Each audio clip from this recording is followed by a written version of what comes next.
Olá, queridos amigos e irmãos de religião. Aqui, Babalorixá Jefferson de Oxóssi, dirigente da EBEL LADEC em Campo Grande, Rio de Janeiro. Eu vim aqui hoje trocar uma ideia com vocês a respeito de um tema que está bem alto aí agora na internet, né? As pessoas estão falando bastante sobre isso. E vi alguns amigos também discutindo sobre isso, culto tradicional versus candomblé, e tá essa baboseira toda que eu acho isso tudo muito desnecessário, tá? Essa é a minha opinião. Até porque, gente, vamos lá, eu já vou entrar já no tema de sola, tá? Então, para quem não me conhece, eu sou iniciado no Angola, Axé Maçanga de Maçanganga. Isso eu fiz santo em 2004, né? Dia 11 de dezembro foi o dia do meu Odu, é o dia do meu Odu. Então, agora em dezembro desse ano de 2026, eu tô fazendo, né, 22 anos de santo. Isso não é carteirada, isso não é passaporte para nada, porque isso também não me leva a nada, questão de idade de santo. Eu acho que a gente tendo o saber, né, tendo a compreensão de estudar, continuar estudando, gente. Eu vou ser um eterno estudante dentro da religião. Eu sempre falei isso, sempre vou falar e vou morrer falando isso. Todo sacerdote vai morrer estudando, vai morrer, sabe, se contradizendo, vai morrer sem saber, às vezes, de nada. Quando pensa que sabe de tudo, é aí que não sabe de nada. Então, eu fui iniciado no Angola, depois tomei minhas obrigações no Queto, né, com a Yalorixá Sônia Maria Meira de Souza, né, a mulher do Oxalá, dentro do Opofonjá, mas eu me iniciei dentro do Axé Maçanga de Maçanganga, no Axé Beru, onde a dirigente também está viva para contar a história, né, Mameto Sujambá de Bumburucena, também aqui de Campo Grande. Tudo aqui de Campo Grande, tá? Então, aqui é um livro aberto. O canal Família, ele veio justamente, não veio para causar, não veio para causar intriga com ninguém, arrumar briga com ninguém, pelo contrário, eu não quero briga com ninguém, gente, sou da paz, sabe? Mas eu acho que tem algumas coisas, tem alguns burburinhos que começam a surgir, né? Eu acho que devemos nos posicionar. Como, por um exemplo, eu não vejo essa preocupação toda com o culto tradicional e o candomblé. Para mim são dois cultos diferentes que falam realmente, pode até comungar em algumas coisas, mas que cada um tem seus dogmas, cada um tem seus princípios, suas formas de iniciação, né? Vamos entender que o culto tradicional, ele literalmente, cada orixá tem o seu próprio culto, né? Não é esse culto miscigenado e nem esse culto junto, aglutinado, igual é dentro do candomblé. Dentro do candomblé você vai ver Oxalá junto com Exu, junto com Ogum, junto com Obaloaê, enfim. Os 16 orixás, você pode ter sim a honra e o prazer de ver, como eu já vi várias vezes, os 16 orixás na sala de candomblé, sem problema nenhum. Coisas que no culto tradicional vocês não vão ver, porque são cultos distintos. Então, gente, não há o que comparar, sabe? Eu acho muito feia essa comparação, quando todo mundo começa, porque dentro do culto tradicional não é assim. Mas no candomblé é assim. Isso é tudo muito vazio. Isso, isso, na verdade, não nos traz nada. Só nos traz hype, né? As pessoas ficam hypando uma em cima da outra e querendo assunto para poder botar aqui na internet, para poder ter visualização. Essa, para mim, é a grande verdade. Porque eu não vejo, assim, muita diferença entre um e o outro. Porque, para mim, todo orixá é igual. Independente se está dentro do culto tradicional, se está dentro do candomblé. Enfim, Ifá, culto tradicional, candomblé, candomblé. Eu não posso pegar os dogmas do culto tradicional e querer sobrepor aos dogmas e aos conceitos do candomblé, porque isso nunca vai, é água e óleo. São coisas que se misturam, mas que estão separadas. Eu sei que é complicado de entender, até da forma que eu estou falando aqui, mas é tão simples para mim, cara, que eu não consigo ter essa preocupação toda, ok? Então, vamos lá. Só que as pessoas gostam de complexar as coisas. Como, por um exemplo, A gente está falando de uma religião onde já está estabelecido, né, uns 300 anos, 200, 300 anos, que é o candomblé. O candomblé foi feito por quem, gente? Foi criado por quem? Negros, que numa história triste da nossa vida, né, da nossa passagem, que está na nossa história. O candomblé ele faz parte da história do Brasil. Eu canso de dizer isso. Quer conhecer o candomblé? Conhece a história do Brasil, pô. E tu vai entender basicamente o que é o candomblé. Tá, o culto tradicional, ele automaticamente veio junto com esse povo, né, que não trouxe ibá, não trouxe nada físico, mas eles trouxeram a memória ancestral. Que dentro da memória deles ali existia uma força ancestral que eles cultuavam, né, dentro das suas cidades, dos seus países, dentro das suas comunidades, dentro das suas tribos. Então é um culto tribal, sim, é um culto arcaico, é um culto aborígene. Só que a gente precisa entender que aqui no Brasil ele foi estabelecido por vários povos. Não é um culto... Eu falo que é culto familiar porque, para mim, aonde engloba a família, gente, é um culto saudável. Porque eu jamais botaria meu filho numa religião que eu acho que é ruim para mim. Se eu faço parte dessa religião, meus filhos fazem parte, minha esposa faz parte, alguns irmãos, né, não todos, mas algumas irmãs minhas faz parte. Então, para mim, é um culto familiar, pô. Que dentro também do culto tradicional é um culto familiar. Porque até para você ver que não tem tanta diferença, que são várias famílias cultuando o mesmo orixá e cada um com o seu jeito, com o seu modo, e não há briga. Todo mundo se respeita. Mas dentro do candomblé não, a gente achou uma forma, né, de nos degladiar, a gente mesmo brigar com a gente mesmo. Uma coisa que já está estabelecida aí há mais de 300 anos. Todo mundo que está discutindo hoje na internet, quando nasceu, todo mundo, sem exceção, pode ser o mais velho que for, pode ter 70, 80 anos de santo, pode ter até 100. Porque quando chegou aqui, quando nasceu, o culto já existia, porra. Então eu não vejo essa briga toda, essa coisa desnecessária.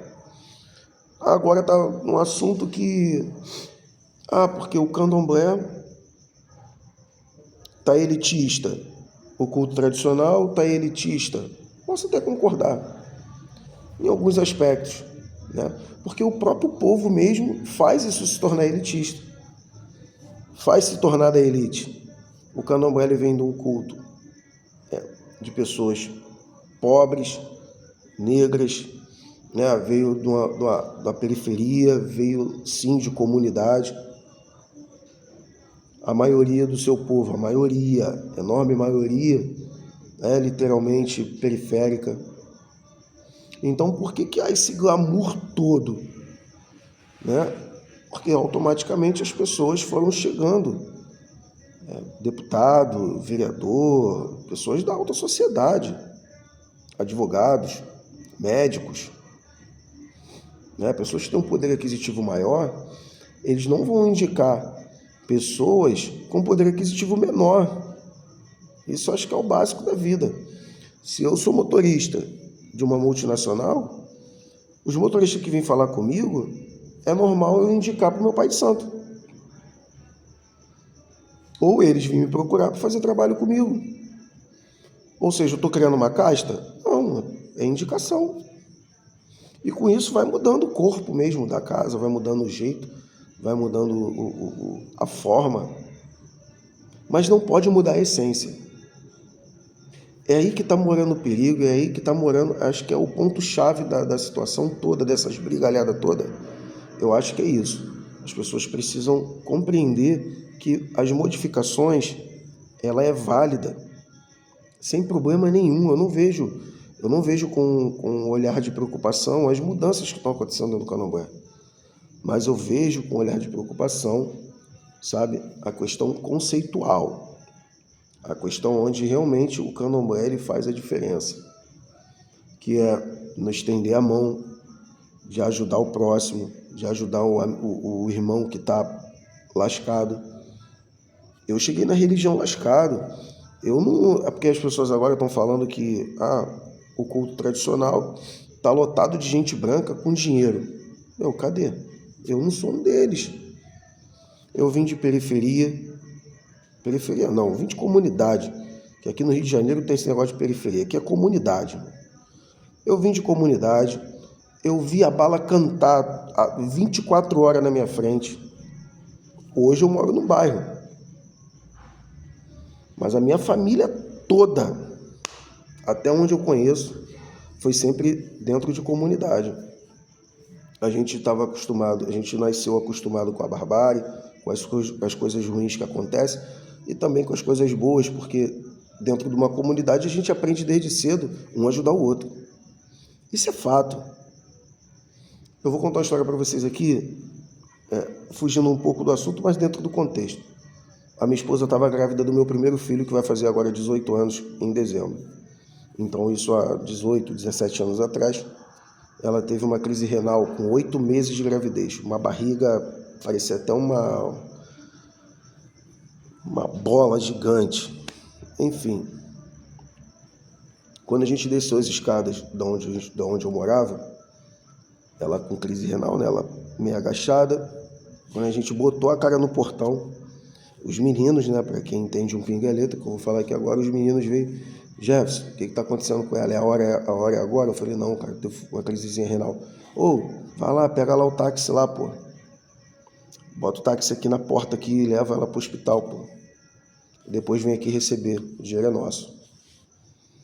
Então não é só isso, faltou um bujão de gás para um vizinho, o vizinho bate lá na tua porta, tem como me ajudar aí no bujão de gás? Tem sim, calma aí rapidinho. Pegava lá o bujão de gás e ajudava o cara. Ou então faltava alguma comida, faltava alguma coisa, um estava sempre ajudando o outro em algum aspecto. Batia na porta de madrugada, porque não era todo mundo que tinha carro. Então era 2, 3, 4 que tinha carro dentro da comunidade inteira. Então de madrugada, quando acontecia alguma emergência, essas pessoas batiam na porta dessas pessoas que tinham carro. E as pessoas muitas das vezes tinham que acordar cedo para poder ir trabalhar, mas mesmo assim socorria, levava para o hospital com o maior prazer, com a maior satisfação, sabe? Então esse senso de comunidade eu aprendi desde cedo, na vida, não é dentro da religião. Na religião eu vou aprender depois de velho, meus 13, 14 anos. Então até eu entender isso tudo, que na religião também tinha que ser assim, demorou um pouquinho, não foi logo em seguida não, sabe? Então é isso, gente. Eu sei que eu dei uma volta aí, mas é bom para que a gente conte também um pouco da nossa história aqui, cara. As pessoas pararem um pouco com essas brigas bobas. E literalmente o que eu acho extremamente errado não é o tradicional junto com o candomblé. Não acho errado. Eu acho até plausível. Agora, um respeitando o dogma do outro, um respeitando o processo iniciático do outro, um respeitando o conceito do outro, um respeitando a filosofia do outro. Não se sobrepor. Porque o culto tradicional é mais importante do candomblé. Mais do que o candomblé. Aonde, amigo? Aonde? Se todos nós estamos cultuando, somos brasileiros, estamos cultuando o orixá dentro do Brasil, no solo brasileiro, todo mundo é diáspora.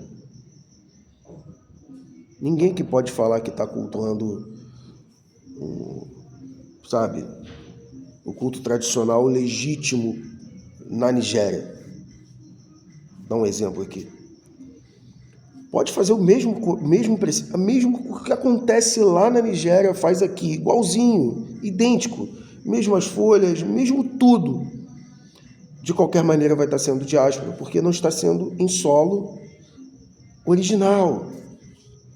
Não está sendo em solo da fonte, solo da mãe. Não está. Então eu fico achando essas brigalhadas boba, é uma briga à toa. Enquanto a gente podia estar discutindo, sobre o conceito da nossa religião, o rumo que a nossa religião está tomando, a questão política da nossa religião. Era isso que era para a gente estar discutindo em 2026 e adiante. A bancada evangélica é grande, a bancada do agro é grande, a bancada da bala é grande no Congresso Nacional. Cadê a bancada espírita? Não tem, não existe. 3, 4, 5 gato pingado que tem lá no Congresso Nacional. E a gente se preocupando aqui com Ifá e culto tradicional, querendo se sobrepor ao candomblé. Não tem como, amigo. Não tem como. O candomblé ele é muito grande aqui no Brasil. Mas sabe por que isso acontece? É porque as próprias pessoas permitem isso. Se você está insatisfeito com o candomblé, não está feliz, sai de boa. Sai de boa, vai lá procurar outro culto e vai ser feliz, porra. Agora, o que não pode é haver comparações. Porque no candomblé é 21 dias para se recolher. No culto tradicional é 3 dias, 1 dia, 2 dias, 7 dias, 17 dias. Meu irmão, pode ser até 30 dias, pode ser até 60 dias. Que é problema deles para lá. E deixa os nossos 21 aqui, do nosso 14, 15, 17, 21 dias aqui. E tá tudo certo. Porque no culto tradicional é assim, mas aí não é problema meu amigo. É simples assim, cara. Eu não vejo dificuldade nas coisas. Se todo mundo se unisse e tentasse falar a mesma língua, não ia ter graça, sabe por quê? Porque ia ter uma briga de os sacerdotes. Como é que os sacerdotes iam ganhar dinheiro? Que vivem disso? Está todo mundo concordando com todo mundo? Ia acabar a graça, não ia? Então, o que eu estou falando aqui é uma utopia. Então, eu estou falando aqui, então, para os que literalmente levam a religião a sério e para os que querem levar a sério. Compreende? Gente, não tem absolutamente nada a ver um culto com o outro. Eu posso provar isso para vocês. Posso afirmar para vocês. Não tem nada a ver. Mas são bem semelhantes. Como é que pode, né? Eu sei que uma hora eu falo uma coisa, outra hora eu falo outra coisa, porque literalmente são coisas que comungam. Compreende? Se lá, como eu falei, dentro do Ifá, dentro do culto tradicional, que é uma coisa diferente da outra. O culto de Ifá é Orumilá. É o orixá regente desse culto. Assim como Exu tem o seu próprio culto, Ogum e assim sucessivamente. Não existe essa mistura igual há dentro do candomblé, que você pega 16 orixá e bota eles juntos dentro da mesma sala, como eu falei. Então o nosso culto é maravilhoso, nosso culto tem fundamento, nosso culto tem história, nosso culto é baseado em cima de história. É a história do nosso próprio país. Nosso culto é próprio. A gente não depende de nada de ninguém. A gente tem folha, a gente tem água, a gente tem os elementos também. Os mesmos elementos que o culto tradicional usa, a gente também usa, cara. Ossum, Efum, Euage, o dendê, o gin, a cachaça, né? A pimenta da costa, o sal, o açúcar, o dendê, tudo, o mel. Tudo isso a gente usa. Com finalidades diferentes, uma pitadinha daqui, uma pitadinha... Mas todo mundo vai chegar no mesmo denominador comum. Enfim, gente. Então, essa história de culto tradicional versus candomblé não existe, na minha concepção. Sabe? E esse negócio também, que agora falar que há um surrupiamento dos brancos invadindo o culto tradicional, porque os brancos têm dinheiro. Bem, eu não tenho. Eu tenho a pele clarinha sim, mas minha mãe é descendente indígena, minha mãe era uma senhora de pele bem escura, né? Minha mãe era uma mulher negra, meu pai que veio e clareou a família, né? Assim que a gente brinca. Enfim, gente, então vocês não podem julgar o livro pela capa. Vocês não podem julgar a pessoa que tem a pele clara e está dentro do culto, você não conhece a história dela. Então vamos conhecer primeiro a história das pessoas para depois a gente começar a apontar dedo, né? E, bem, Espero que vocês tenham gostado aí do vídeo, que vocês possam compartilhar, possam me ajudar a espalhar essa brasa aí e tornar nossa família grande, tá bom? Canal Família Irê aqui no YouTube, em todas as redes sociais. Espero contar com vocês, né, pra gente ajudar a propagar aí saudavelmente o nosso querido e velho candomblé, tá bom, gente? Fiquem com Deus. O Olodumare abençoe a todos e Baxé.